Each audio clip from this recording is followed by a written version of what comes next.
by a group of lenders.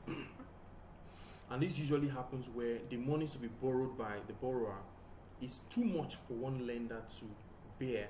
The risk is just too much. So take for example, there's going to be a massive refinery project. Let's say, okay, for those of you in Nigeria, the Dangote refinery, and this project is going to cost a whole lot of money.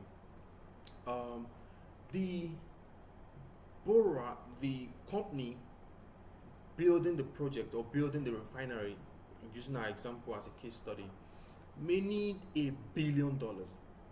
I'm not sure any bank in Nigeria would be ready to single-handedly give out $1 billion as facility to any company. That would be too risky.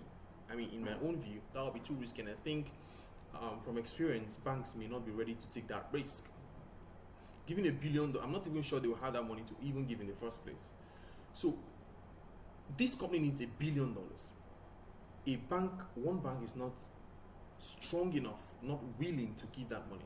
So what banks can do, because you see, banks make their money from lending out monies to companies. So they will not be ready to just let that go, but that's going to be business for them. So they can come together, so you can have a pool of banks, let's say 3 banks, 4 banks, 5 banks, come together and say, okay, you know what, we have a borrower who is ready to borrow $1 billion from us. I, as a bank, Bank A, cannot give that money to the company alone. So let's come together as a pool of banks, pool of lenders, pool of creditors, and give this money to this borrower who is willing to borrow, so that we share the risks in case there is a default. In fact, if a bank lends $1 billion, a default by the borrower can wreck the bank. The bank can go under. And I'm not even sure the regulator will want to see that happen. All right, so that's where the syndicated facility comes in. Different lenders come together to lend to a borrower. So syndicated loans arise when a project requires a large or too large a loan for a single lender, or when a project needs specialized lenders with expertise in a specific asset class. Hope you're getting that. So syndicating the loan allows the lenders to spread the risk and take part in financial opportunities that may be too large for their individual capital base. Interest rates on this type of loan can be fixed or floating based on the benchmark rates. All right. So now I'm going to give you a classical example. I think learning through examples is even better. All right. So an example of a syndicated loan, aside the one I just gave you, a classical example of a syndicated loan was the one that happened in China. So in China, I think in 2017, there's a company called Tencent Holdings. For those of you who are social media savvy, there's an app called WeChat. So Tencent Holdings owns WeChat. It's a very large telecommunication company in China.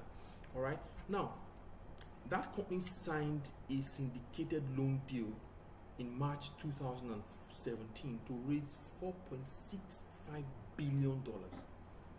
Right? The loan deal included commitments from a dozen banks. That means 12 banks came together to give the loan sum of $4.65 billion to Tencent Holdings Limited. Why did they do that? And one of those banks was Citigroup Incorporated. In fact, Citigroup Incorporated acted as the lead arranger, the mandated lead arranger. These are terms those who are in the banking and finance law transaction, those who are in finance will really understand. So Citigroup acted as the mandated lead arranger. They acted as the coordinator and the book runner.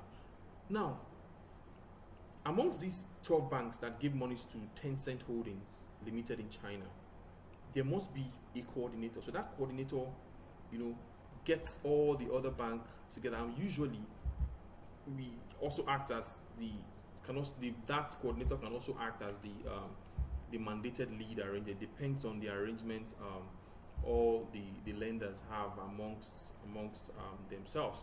So what happens usually is that the lead arranger usually gives out the largest part of the monies to be given out to the borrower. All right. So the lead arranger, more like leading by example. So the monies to be given out is spread amongst the lenders. So you give out what your company can give out. You give out according to the measure of your risk appetite, right? So banks that are not very strong capital wise may give out the lesser amount, right? Whilst the one that are strong, very strong banks can act as the lead arrangers, the coordinators, and give out more amount, right? So they are taking more risk. In the event of default, those who give out more monies will bear more risk. And there's always a syndicated loan agreement. So this loan agreement captures, and it's a very technical agreement, it captures all the arrangement and the agreements between the lenders and the borrower. All right, I've worked on a couple of facility agreements of this nature, where you have different lenders all in one agreement, and then you have a mandated lead arranger, you have the coordinator, and all of those things. Then you have the borrower. All right, so it's very important to for those who will be advising any of the lenders, for those who will be advising the borrower, and who will be advising all the parties involved in whatever in some of those in a syndicated loan transaction. You have to put the interest of your client at heart, and be very skilled in negotiating the clauses. All right, very skilled in negotiating the clauses. Particularly if you're acting for the lender, you must make sure you negotiate in such a way that, and draw the agreement in such a way that the interests of the lender is appropriately protected. You must do it in such a way that the interests of the lender, particularly looking at the fact that you have a pool of lenders, and these lenders are individual lenders. They are individual lenders. Okay. You also know that syndicated loans are also used in leverage buyouts community to fund large corporation takeovers with primarily debt funding. So a company wants to buy another company. They want to take over another company. That would require large funding, huge amount of money. So they approach different banks, and then those lenders come together as a pool of lenders, and then you have a syndicated facility granted to the borrower. So syndicated loans can be made on a best effort basis, really, right? Which means that, and that basically means that if enough investors can be found, the amount the borrower receives is lower than originally anticipated.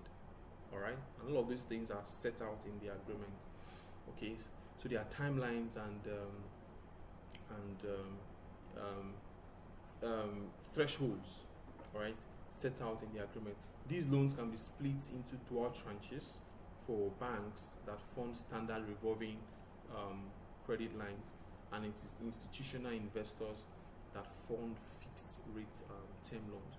It is very important to understand that the idea behind a syndicated facility is to split the risk, is to share the risk, is to ensure that one bank, one lender is not bearing too much, or is not swallowing too much, it's not eating too much of what it can swallow, or not biting too much of what it can chew, and to also make monies available to the borrower